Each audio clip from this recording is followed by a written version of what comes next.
Saúdo a igreja com a graça e a paz do nosso Senhor e Salvador Jesus Cristo. Por bondade, você vai abrir a sua Bíblia em Mateus capítulo 21, versículo 1. Nós vamos dar continuidade à série de sermões expositivos e sequenciados que temos procedido neste bendito Evangelho.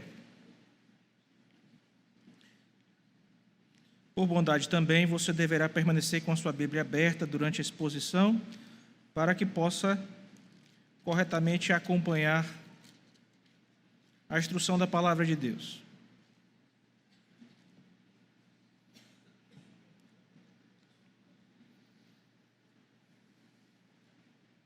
Mateus 1, de 1 a 22, diz assim a palavra do Senhor.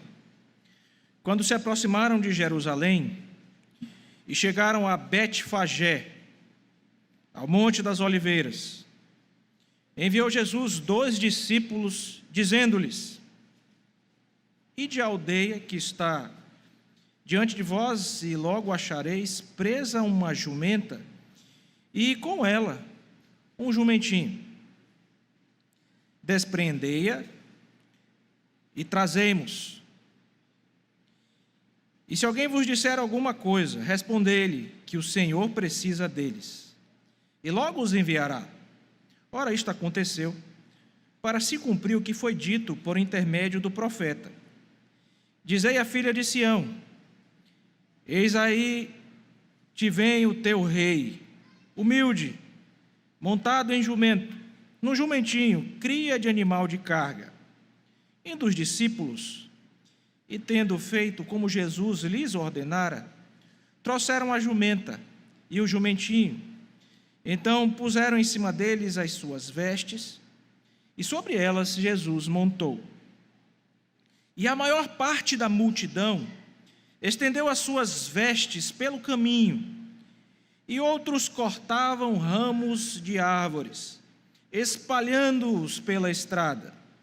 E as multidões, tanto as que o precediam, como as que o seguiam, clamavam: Hosana ao filho de Davi, bendito o que vem em nome do Senhor, hosana nas maiores alturas.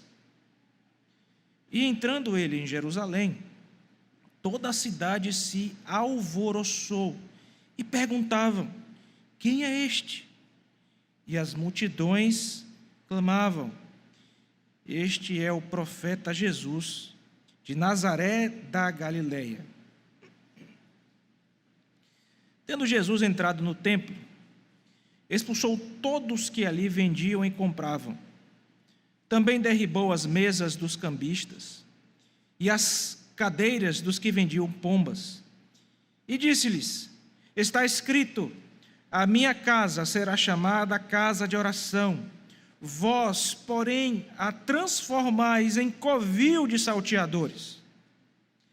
Vieram a ele no templo cegos e coxos, e ele os curou. Mas, vendo os principais sacerdotes e os escribas as maravilhas que Jesus fazia, e os meninos clamando: Hosana ao filho de Davi, indignaram-se e perguntaram-lhe: Ouves o que estes estão dizendo? Respondeu-lhes Jesus: Sim. Nunca lestes? Da boca de pequeninos e crianças de peito tiraste o perfeito louvor? E, deixando-os, saiu da cidade para Betânia, onde pernoitou. Cedo de manhã, ao voltar para a cidade, teve fome. E, vendo uma figueira à beira do caminho, aproximou-se dela, e não tendo achado senão folhas, disse-lhe: Nunca mais nasça fruto de ti. E a figueira secou imediatamente. Vendo isso, os discípulos admiraram-se e exclamaram: Como secou depressa a figueira? Jesus, porém, lhes respondeu: Em verdade vos digo que, se tiverdes fé e não duvidardes, não somente fareis o que foi feito à figueira, mas até mesmo, se a este monte disserdes: Ergue-te e lança-te no mar, tal sucederá. E tudo quanto pedirdes em oração, crendo, recebereis. Vamos pedir a graça do nosso Deus mais uma vez, para o bom entendimento da palavra do Senhor. Feche seus olhos por bondade.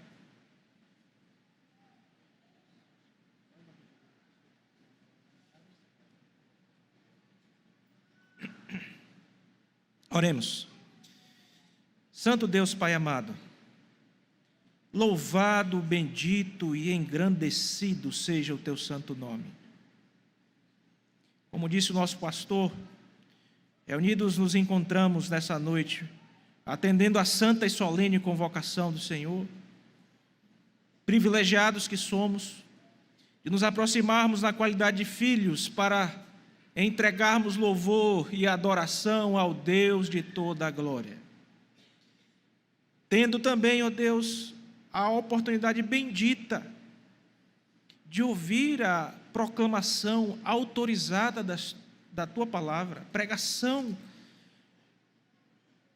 a voz do Teu Espírito, Senhor. Ó Deus, quão privilegiados nós somos, Senhor. E quando estamos diante, Senhor, das Sagradas Escrituras, da proclamação do Teu Evangelho, o nosso pedido é, Senhor, graciosamente, mais uma vez, alimenta os nossos corações, para que nós sejamos, ó Deus, transformados pela Tua palavra, Senhor. Tu sabes do nosso estado, da nossa dependência, da carência, da necessidade. Ora, ó Deus, então toma a nossa mente, o nosso coração cativos à presença do Senhor nessa hora. E auxilia-nos, ó Deus, a entendermos as verdades benditas das Sagradas Escrituras.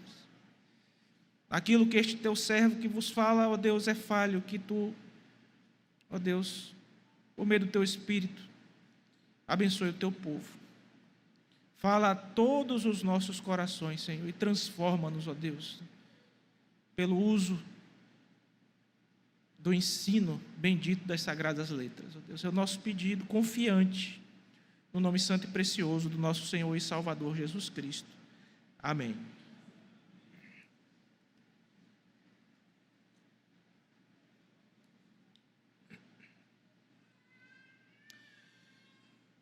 Meus bondosos irmãos, no ano de 1912, um dos maiores, os mais gloriosos feitos da engenharia se deu entre nós e foi lançado ao mar. O famoso navio que todos nós conhecemos, chamado Titanic, foi inclusive aí, tema de um filme que marcou os nossos corações, com trilha sonora e tudo. O Titanic foi um navio que foi considerado pelo seu engenheiro como inafundável. Nada poderia afundar aquele precioso navio. Ele partiu de Southampton e tinha destino a Nova York. E o que impressionava quando se olhava para aquela beleza da engenharia era a grandiosidade, o luxo, a aparência robusta, de modo que a narrativa histórica nos diz que todos que compraram as suas passagens para embarcarem naquele grande navio o viam como o sinônimo de uma viagem segura, tranquila, justamente na confiança das palavras do seu engenheiro de que aquela grande barca era inabalável, nada poderia destruí-lo ou afundá-lo. A tragédia do Titanic, meus irmãos, é uma história a respeito de aparências enganadoras. Um navio que parecia realmente inabalável, grande, forte, poderoso, invencível, na verdade, por dentro era frágil, mal equipado para lidar com acidentes e com possíveis desastres. Seus belos salões, suas câmaras e cabines luxuosas, podiam sim atender muito bem os passageiros, mas nada podiam fazer quanto aos acidentes e muito menos responder quando as águas começaram a inundar aquela embarcação. Então, veja bem, o que parecia um sinal de força, de progresso, na verdade tornou-se um símbolo da arrogância, da fraqueza e da falha. E, meus queridos irmãos, a história de Israel no tempo do nosso bendito Senhor e Salvador Jesus Cristo, conforme a narrativa que nós acabamos de ler, ecoa essa mesma lição que aprendemos com a narrativa histórica a respeito do Titanic. A nação que foi escolhida por Deus tinha o templo, tinha a fé, tinha a lei, tinha os profetas, as promessas. Aquela nação realmente parecia ser o reflexo perfeito da ação de Deus na terra. No entanto, assim como fora na história do Titanic, por baixo das aparências gloriosas havia as mais terríveis falhas, fragilidades, erros. De sorte, meus irmãos, que quando nós nos aproximamos do nosso texto, nós vamos perceber que as lutas que o povo de Israel passava, nesse exato momento da narrativa em que o nosso bendito Redentor se dirige até Jerusalém para entrar na cidade, nesse último momento do seu ministério,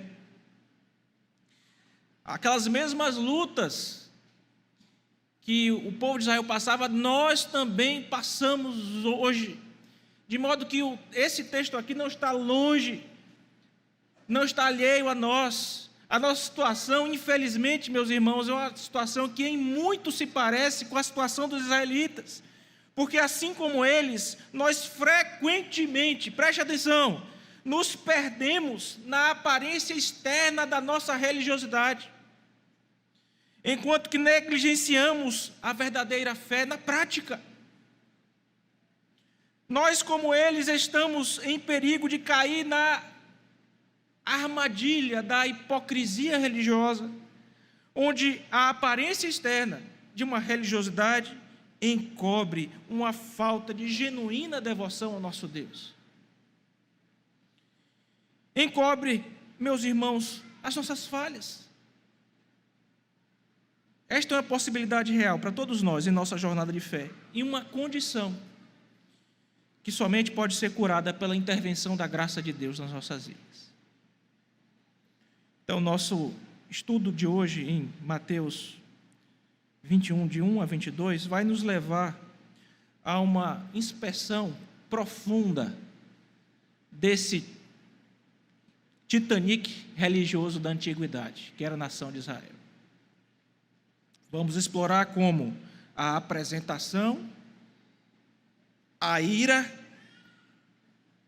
e o julgamento do Rei Jesus revelam a cegueira espiritual, a corrupção interior e a inutilidade de uma religiosidade meramente exterior da nação de Israel.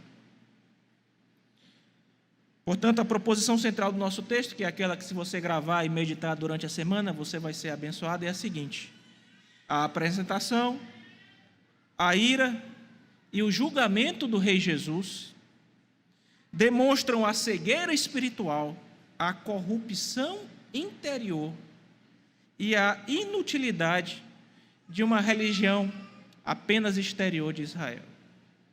Vamos ver a primeira parte dessa ideia, meus irmãos, que é a apresentação do Rei Jesus.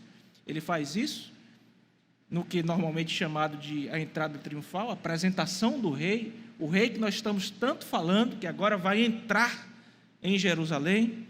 A apresentação do Rei Jesus demonstra a cegueira espiritual de Israel. Nós vamos ver isso dos versículos de número 1 a 11, que eu convido você, por bondade, a acompanhar a leitura juntamente comigo. Silenciosamente, por bondade, acompanhe. Quando se aproximaram de Jerusalém e chegaram a Betfagé, ao Monte das Oliveiras, enviou Jesus 2 discípulos, dizendo-lhes: ide à aldeia que aí está diante de vós, e logo achareis presa uma jumenta, e com ela um jumentinho, depreendei-a e trazei-mos. Então aqui o nosso Senhor está pedindo aqui isso para os discípulos. Ele segue: e se alguém vos disser alguma coisa, respondei-lhe que o Senhor precisa deles, e logo os enviará. Ora, isto aconteceu para se cumprir o que foi dito por intermédio do profeta: Dizei à filha de Sião: eis aí vem o teu rei, humilde, montado em jumento, num jumentinho, cria de animal de carga. Indo os discípulos, e tendo feito como Jesus lhes ordenara, trouxe a jumenta e o jumentinho, então puseram em cima deles as suas vestes, e sobre elas Jesus montou. Pensem na cena, irmãos. E a maior parte da multidão estendeu as suas vestes pelo caminho, e outros cortavam ramos de árvores, espalhando-os pela estrada, e as multidões, tanto as que o precediam, como as que o seguiam, clamavam: Hosana ao filho de Davi, bendito que vem em nome do Senhor, Hosana nas maiores alturas. E entrando ele em Jerusalém, toda a cidade se alvoroçou e perguntava: quem é este? E as multidões clamavam: este é o profeta Jesus de Nazaré da Galileia. Ora, irmãos, estamos diante desta narrativa e vamos explicá-la rapidamente, essa primeira parte do nosso texto. Aquilo que é chamado de a entrada triunfal do Senhor Jesus em Jerusalém. Agora perceba comigo que essa entrada, ela, pelo menos na cidade em si, ela não tem muito de triunfal. Perceba que é somente a partir do versículo 10, olhe para a sua Bíblia, que você vai ver que o Senhor Jesus entra na cidade. Toda a aclamação que foi feita, todo o louvor que foi entregue, foi feito à porta da cidade, antes dele entrar. E quando ele entra, nós vamos perceber que a recepção na cidade não foi tão triunfal assim. Vemos aqui, meus irmãos, claramente Deus governando todas as coisas, chegando a esse momento ápice do Evangelho, quando não há aqui, de jeito nenhum na narrativa, erro, imprecisão, surpresas. Tudo está acontecendo exatamente como o nosso Deus gostaria que acontecesse. Literalmente, todas as coisas acontecendo conforme a vontade de Deus. Jesus tinha avisado, nosso bendito Redentor tinha avisado aos discípulos algumas vezes que ele haveria de ir para Jerusalém, ser entregue aos principais sacerdotes e às principais lideranças, e lá em Jerusalém ele haveria de ser morto. E tudo estava acontecendo literalmente de acordo com esses planos. Veja a primeira previsão disso, lá em Mateus, capítulo 16, versículos 21 a 23, onde logo depois de Pedro confessar que o nosso Senhor Jesus Cristo, é o Messias, o Filho de Deus vivo, Jesus começa a explicar aos seus discípulos que ele deveria ir para Jerusalém e sofrer muitas coisas nas mãos dos anciãos, dos principais, sacerdotes e escribas, e ser morto e ressuscitado ao terceiro dia. Primeiro aviso. Você é de recordar também do texto de Mateus 17, veja aí, passe apenas um capítulo, a partir do versículo 22, onde uma segunda previsão dessa entrada e do que haveria de acontecer a partir daí acontece. Quando eles estavam reunidos na Galileia, o Senhor Jesus disse aos discípulos: o Filho do Homem está para ser entregue. Ele está dizendo aqui, irmãos, que ele seria entregue, que seria morto, e no terceiro dia haveria de ressuscitar.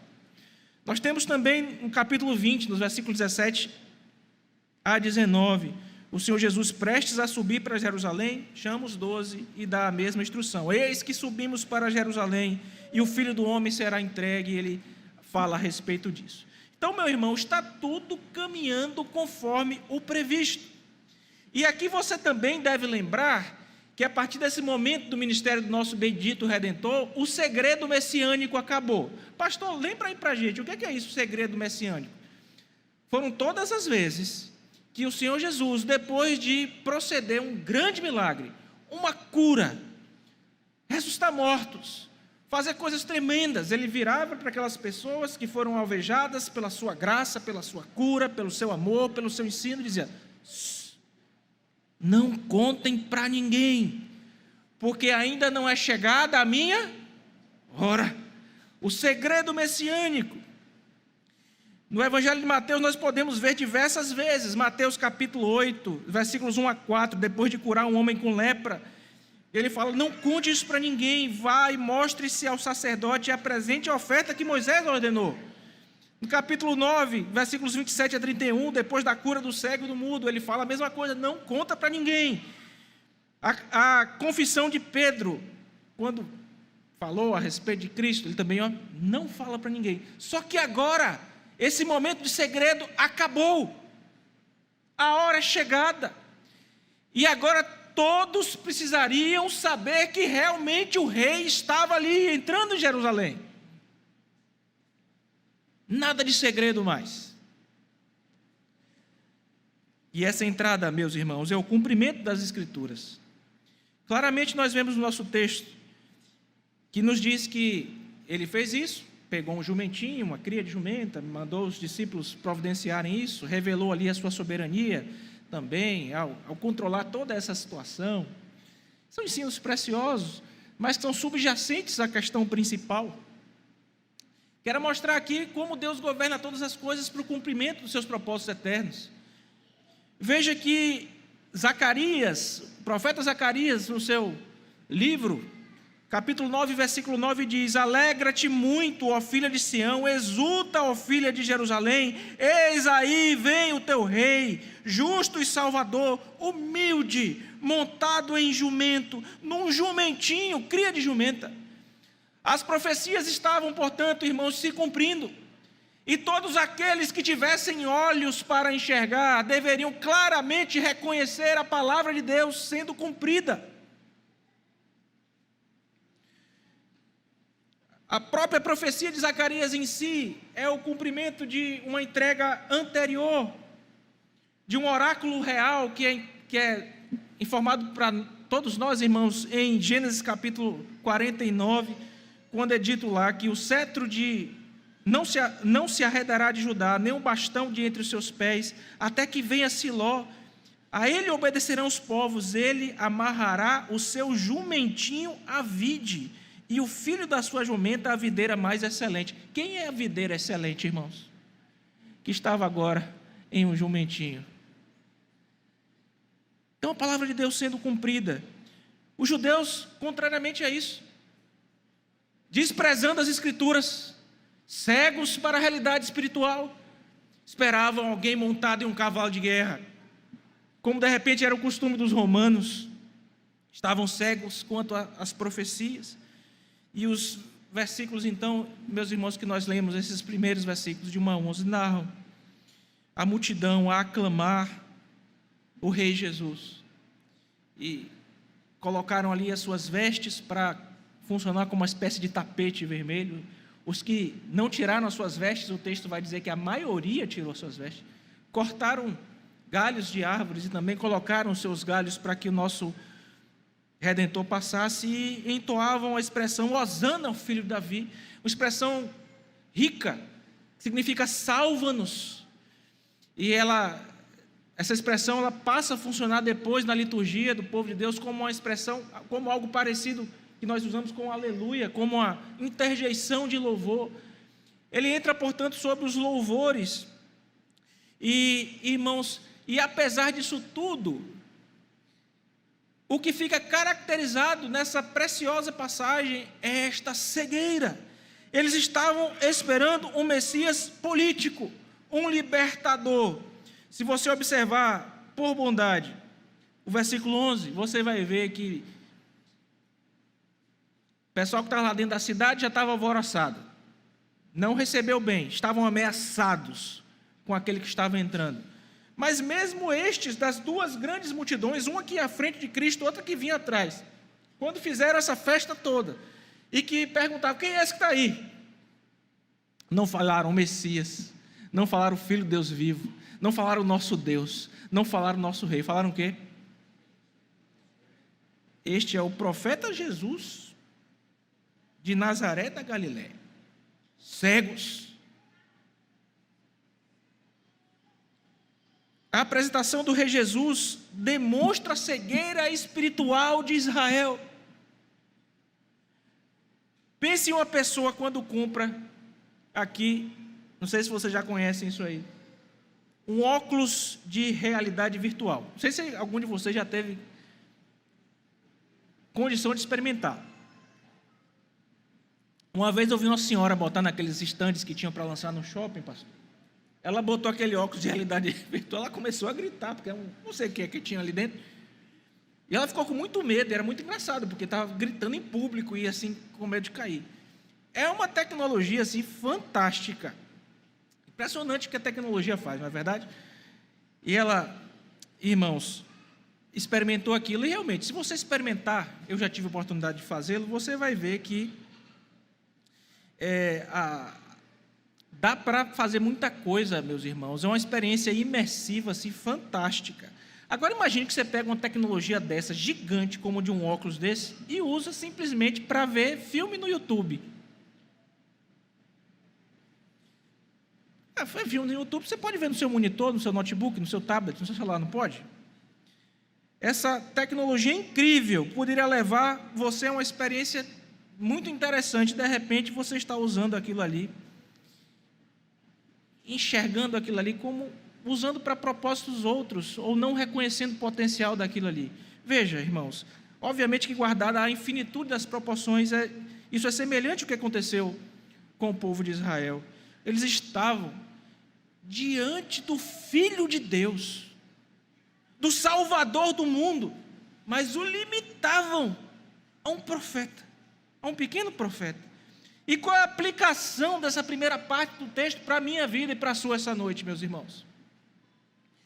Nossa vida cristã pode ser parecida com isso.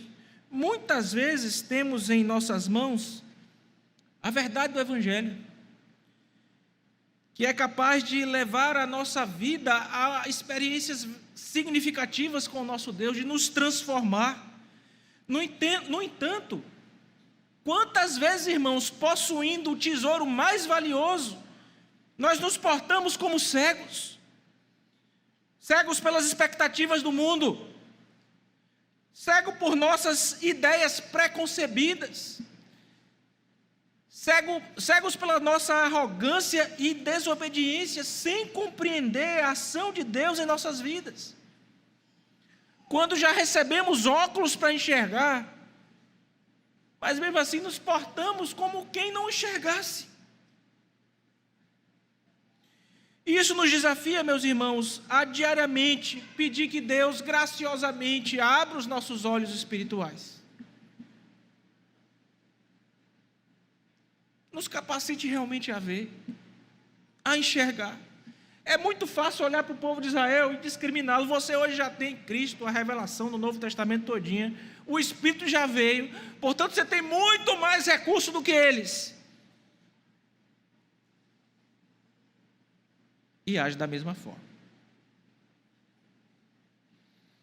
Que Deus tenha misericórdia de nós e pela sua graça, irmãos, nos permita compreender e nos apropriar da realidade que nós podemos enxergar muito além das questões materiais. Quantos de nós sofreram aí nas eleições, independente de que queria candidato A ou B, colocando a nossa esperança em um rei terreno? Cegos, cegueira espiritual.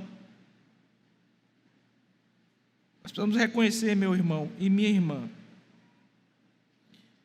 nosso verdadeiro reino e o nosso verdadeiro rei. A apresentação do Rei Jesus demonstra a cegueira espiritual de Israel. Vimos até aqui. Agora nós vamos ver que a ira do Rei Jesus demonstra a corrupção interior de Israel. Isso está a partir do versículo número 12, e eu convido você, por bondade, a acompanhar a leitura.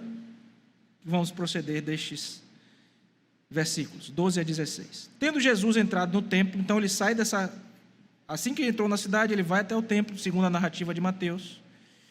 E o versículo 12 diz que ele expulsou todos que ali vendiam e compravam, também derrubou as mesas dos cambistas e as cadeiras dos que vendiam pombas, e disse-lhes: está escrito, a minha casa será chamada casa de oração, vós, porém, a transformais em covil de salteadores. Vieram a ele no templo cegos e coxos, e ele os curou. Mas vendo os principais sacerdotes, os escribas, as maravilhas que Jesus fazia, e os meninos clamando, Hosana ao filho de Davi, indignaram-se e perguntaram: ouves o que estão dizendo? Respondeu-lhe Jesus: sim, nunca lestes? Da boca de pequeninos e crianças de peito tiraste o perfeito louvor. A ira do rei Jesus demonstra a corrupção interior de Israel. Veja, o que é que temos aqui nesses... Me permita explicar esses versículos 12 a 16 para vocês rapidamente. O Senhor Jesus então entra no templo, que é o local de adoração do povo de Deus, e ele percebe ali que o templo tinha se transformado em um antro de ladrões. O que acontecia? As pessoas se dirigiam, lembre-se que o Senhor Jesus está indo, ele vai comemorar a Páscoa em Jerusalém, a última ceia, inclusive, essa ocasião. Então as pessoas iam para as grandes comemorações em Jerusalém para adorar. E tinham que levar os animais para serem sacrificados, segundo as suas famílias. O que acontece é que isso era cansativo, dispendioso, com o tempo ficou cada vez mais difícil seguir essas procissões que normalmente eram feitas a pé. O povo ia andando, não iam de cavalo, etc. Só os ricos se aproximavam dessa forma. E o que foi que aconteceu? As lideranças locais, para lucrar com as festas de Israel, começaram a permitir que os vendedores fossem se aproximando mais do templo, para vender o quê? Os animais que seriam sacrificados, etc. Para que o povo não precisasse trazer de casa, comprava tudo lá chegando em Jerusalém. Só que o precinho, meu amigo, para você comprar lá em Jerusalém, não era baratinho, não. Ao ponto de começarem a proceder com essas vendas dentro do próprio templo. E o que foi que aconteceu, meus irmãos? O Senhor Jesus, então, manifestou aqui a ira santa. Quando a gente fala um pouquinho sobre ira, pastor trabalha muito sem aconselhamento, certamente, né, pastor? Nós podemos manifestar a ira, um tipo de ira que é a ira santa. E o Senhor Jesus manifestou aqui a sua ira santa. Nos evangelhos correlatos, vai dizer que ele fez um arrazoado de cordas, saiu derrubando tudo, os cambistas, gente que precisava também trocar as moedas lá para poder fazer as compras, ele derrubou, foi tudo. Acabou com aquele negócio. A ira santa se manifesta quando o nome de Deus está sendo vituperado, jogado na lama, quando as coisas de Deus estão sendo tratadas como qualquer coisa, quando há vendilhões no templo, quando há venda da realidade espiritual. Nessas questões, a ira santa do nosso Deus deve realmente se manifestar. Porque não se pode brincar com as coisas de Deus, negociar as coisas de Deus, vender as coisas de Deus. Então o nosso Redentor foi lá e tratou dessa forma. E foi dirigida à corrupção que havia invadido o lugar sagrado, mostrando um contraste entre a aparência exterior de piedade. Quem olhava lá era o templo, a religiosidade, olha que coisa maravilhosa, estão vindo para grande festa, que coisa linda, exteriormente tudo aparentemente muito bonito. Mas o que acontecia, na verdade, no coração, era ganância, autoindulgência. Zacarias fala sobre isso também, o mesmo profeta que falou da jumentinha. Na sua profecia, no capítulo 14, versículo 21, nós lemos: sim, todas as panelas em Jerusalém e Judá serão santas ao Senhor dos Exércitos. Todos os que oferecerem sacrifícios virão, lançarão mão delas e nelas cozerão a carne do sacrifício. Naquele dia já não haverá mercador na casa do Senhor. Eu queria contar para você uma ilustração que mostra como a ira do rei Jesus demonstra a corrupção interior de Israel, para você entender isso que está acontecendo aqui na purificação do templo. Imagine um hospital. E imagine que, ao invés de ser esse hospital um local de cura, um local de esperança, esse hospital é um local de exploração, onde os seus médicos e os seus administradores estão mais preocupados com os seus próprios lucros do que com a saúde das pessoas. Onde médicos e administradores se aproveitam da vulnerabilidade dos seus pacientes, não para curar, mas para lucrar. Os enfermos vêm em busca de alívio para suas dores e, na verdade, são explorados e saem dali ainda mais fragilizados. Quando você olha para aquele hospital ali fora, tem a aparência de um local onde há cura, mas por dentro, aquele hospital era algo completamente diferente da sua aparência. Como podemos aplicar isso para nós, irmãos, as lições dessa parte do nosso texto? Da mesma forma, nós precisamos refletir, meus irmãos, sobre as nossas vidas, sobre a nossa vida espiritual. Será que nós temos mantido a aparência de piedade, mas por dentro, nos permitido a sermos corrompidos pelos nossos desejos e pela filosofia desse mundo? Será que, meus irmãos, os nossos corações, que devem ser templo do Espírito Santo, estão funcionando como mercados livres, onde os nossos interesses pessoais e a nossa própria ganância têm mais espaço do que a adoração a Deus? Oh, irmãos, veja que como nós precisamos da graça de Deus para refletir sobre estas coisas e pedir que o Senhor Jesus, assim como purificou o templo, também purifique as nossas vidas e os nossos corações, para que, assim como Ele fez com o templo em Jerusalém, nós sejamos, meus irmãos, verdadeiramente uma casa. Ele fala assim: na casa de meu pai há muitas moradas, não é? Às vezes a gente pensa que a casa de muitas moradas é lá no céu, é lá também. Mas hoje não se esqueça que você é morada do Espírito Santo de Deus.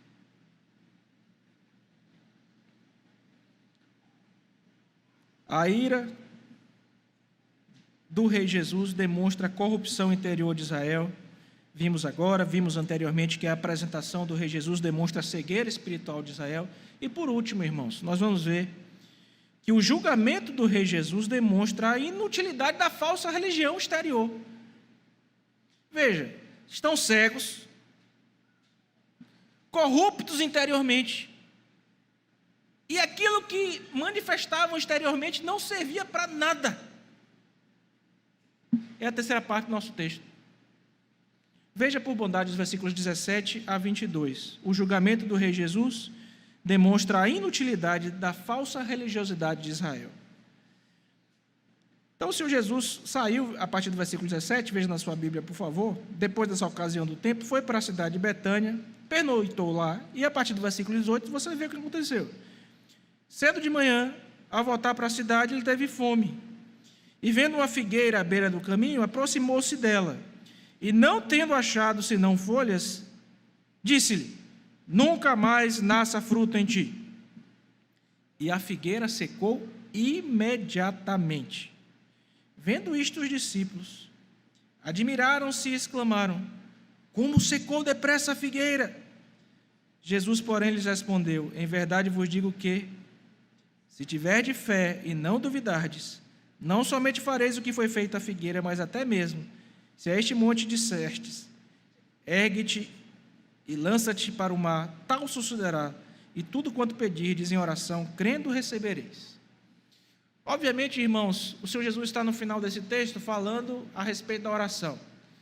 Mas, visto como um bloco fora do contexto em que, nesse início do capítulo 21, está tudo vinculado a Israel, está tudo vinculado à sua cegueira, ao seu coração corrupto e à sua mera religiosidade exterior desprovida de vida, religiosidade mentirosa. Veja que essa lição sobre oração é importante, mas à luz do todo do texto, ela é apenas um detalhe. Porque a oração vai ser importante aqui justamente para que nós sejamos livres dessa mesma situação em que o povo de Israel se encontrava.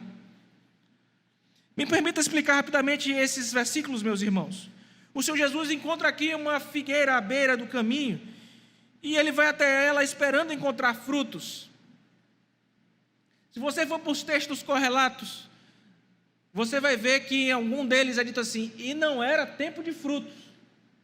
Aí você deve se perguntar: poxa, como é que o Senhor Jesus vai para uma figueira esperando encontrar fruto em um tempo, em um momento em que não é tempo de fruto? Então ele vai até lá. E então ele amaldiçoa a figueira, que apesar de ter uma aparência saudável, produtiva, justamente não frutificava. E essa é uma metáfora, irmãos, onde o Senhor Jesus está aqui dizendo: essa religião aqui acabou. O judaísmo como expressão, a religião de Israel, está agora sendo literalmente marcada pela verdade de que ela não tem mais poder para fazer nada, que ela não representa mais a Deus e o seu povo. A figueira é uma metáfora para a nação de Israel, meus irmãos. E por extensão, para qualquer um de nós hoje que professe a Deus e que não produza frutos de uma fé genuína. Então, nos outros textos, quando ele passa aí, é dito assim: pô, não tem fruto nenhum em você. Mas não era tempo de fruto. Meu irmão, não existe tempo de ausência de fruto para o povo de Deus. Nós devemos frutificar só em uma estação. É só quando está tudo bom, quando está regado. É assim, pastor? É só quando as coisas estão bem, quando o seu casamento está bem, que você está bem empregado, é aí que você frutifica? Aliás, é impressionante perceber, né, que a gente frutifica mais é quando a gente está no meio do sofrimento.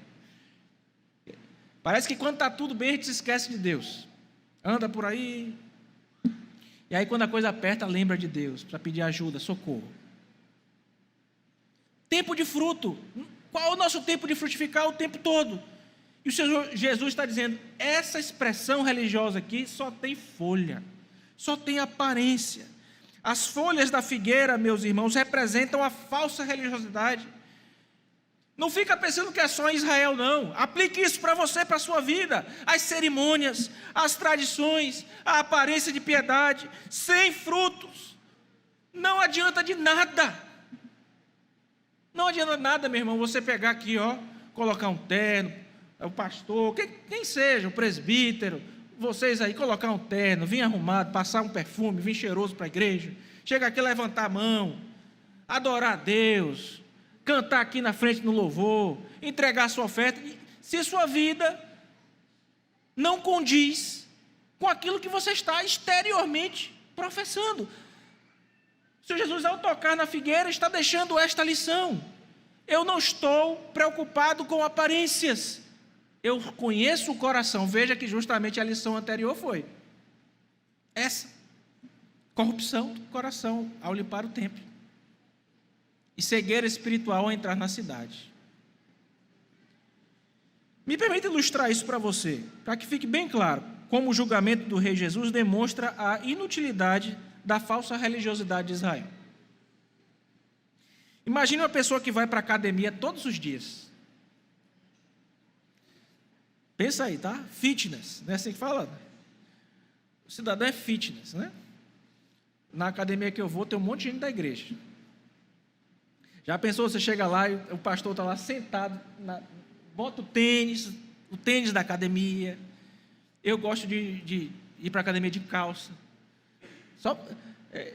Pastor, né, não ficar andando muito de bermuda e tal, então eu boto uma calça lá na academia, aquelas calças de treinar, eu boto uma calça, boto o tênis e tal. Agora imagine se eu ficasse só sentado lá no banco, tirando selfie na frente do espelho, que tem um pessoal que gosta, né? Tchá, tchá, né? Conversando, sentado das máquinas, mas realmente sem ir para lá cumprir o propósito. Eu estou indo para a academia para fazer o quê? Os exercícios, não é assim? Para todos os efeitos, parece um cidadão ali que está aí no cuidar da saúde, que é fitness, mas na realidade está só fingindo. Não está obtendo nada dos benefícios que aquela realidade ali de saúde, importantíssima para nós, oferece. Você não tem cuidado do seu corpo, cuide. Quem não cuida do corpo está quebrando o mandamento: não matarás, está pecando contra o Senhor.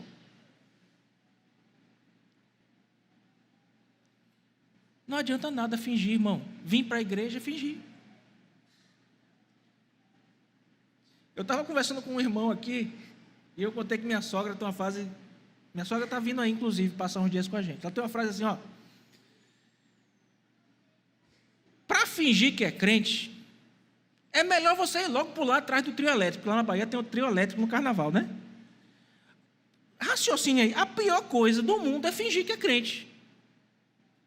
Ou você é crente, de verdade, ou você é descrente. Porque se você está fingindo que é crente, você lembra que o Senhor Jesus fala dos mornos? Ele diz que dá nojo, que dá vontade de vomitar.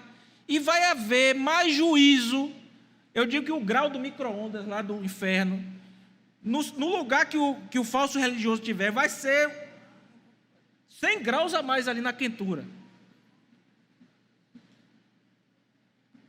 Fingindo que é crente, irmão, não faça isso não, meu irmão. Não finge que é crente não, é a pior coisa que você faz na sua vida, é fingir ser crente. Está ali recebendo das verdades eternas, ouvindo, pegando aquilo ali e jogando fora. Vai haver mais juízo sobre os falsos religiosos. Para todos os efeitos, o cidadão vai para a academia, todo mundo está achando que ele é fitness, mas na realidade ele está ali só para pousar. Como é que nós podemos aplicar isso às nossas vidas, meus irmãos? Devemos refletir sobre a nossa própria fé. Temos a aparência de religiosos, frequentamos os serviços religiosos, nos envolvemos com as atividades da igreja, mas não temos tido fruto. Outro dia desse a gente fez uma vigília aqui, em 1 João, sobre os testes de vida. Aquele que diz que ama a Deus e não ama seu irmão é mentiroso. Né? Aquele que ama a Deus e não conhece a doutrina, diz que Jesus Cristo não veio em carne, é mentiroso também. Vários testes. Nós precisamos submeter a nossa vida a teste. Estamos realmente em Cristo? Porque se não estamos, precisamos tomar uma decisão importante de realmente nos encontrar com Ele. A fé genuína, meu irmão e minha irmã, se manifesta em nossas ações. Não é da boca para fora. E aí chega agora período junino, tem jovem da igreja e festinha de São João. É ação, irmão. Certo? Ainda posta no Instagram para todo mundo ver. É na hora da ação que a gente tem que saber se é crente ou se não é. Que possamos ser como árvores enraizadas no amor de Deus, que produzem frutos abundantes para o seu reino e para a sua glória. E que, ao contrário da figueira que Jesus amaldiçoou, nossa fé não seja vazia, mas cheia de frutos espirituais. Concluindo, meus irmãos, nossa caminhada nesse texto de Mateus 21, nesses versículos, revela o profundo desejo do nosso Senhor e Salvador Jesus Cristo, do nosso Rei, em ver o nosso coração alinhado com a sua vontade. Assim como ele entrou em Jerusalém demonstrando o seu reinado, o seu senhorio, ele estava agora deixando o segredo messiânico de lado, dizendo, realmente eu sou o rei de toda a terra. Como o rei que ele é, ele precisa governar os nossos corações. Nós aceitamos a Cristo como nosso Senhor, para que então ele possa ser o nosso Salvador. Jesus deve governar os nossos corações, e esse chamado é reiterado para você também, que já é crente essa noite. Será que você não tem tido os seus olhos aí entorpecidos com as questões do mundo? Será que não estamos procedendo como se fôssemos cegos? Que pela graça de Deus, irmãos, uma vez que Ele mesmo, o Senhor Jesus, nos abriu os olhos, que possamos reconhecer o seu senhorio e viver o seu senhorio nas nossas vidas. Onde Israel falhou em reconhecer Jesus, ele graciosamente se revelou como um Messias, o Rei verdadeiro e esperado. E ele não apenas afirmou o seu Messias, mas demonstrou através dos seus atos, da sua entrada em Jerusalém, do zelo pelo templo, de sua autoridade ao amaldiçoar a figueira, que ele é o cumprimento das profecias entregues para Israel e a realização da nossa esperança e da esperança deles. Hoje, meu irmão, este mesmo Cristo nos permita que nós vejamos com clareza, não somos mais cegos. E pelo seu Espírito, Ele nos mostra verdadeiramente quem Ele é. Onde o templo de Israel estava corrompido, pela ganância, pela autoindulgência, Jesus veio e purificou, restaurou o templo e a casa de oração, e Ele fez a mesma coisa conosco. Ele mandou o seu Espírito para habitar no templo dos nossos corações, aplicando a sua salvação na cruz do Calvário, nos purificando no homem interior. Ele nos faz, meus irmãos, pelo seu Espírito, templos do Deus vivo, Deus que habita em nós. Não entristeçamos esse Espírito que habita em nós. E finalmente, irmãos, onde a figueira e Israel não produziram frutos, Jesus Cristo, a videira verdadeira, nos enxertou nele e nos diz que todo ramo que está nele produz muito fruto. Não é só fruto, não, muito fruto. Ele é o cumprimento da verdadeira religiosidade, não de uma mentira de aparência exterior, mas uma fé que produz amor, que produz alegria, paz, paciência, benignidade, fé, mansidão, temperança, serviço abnegado. Pelo Espírito de Deus, meus irmãos, graças ao Senhor, somos capacitados a vivermos de modo a dar fruto para o nosso Deus. Que Ele mesmo aplique a sua santa e bendita palavra aos nossos corações. Amém.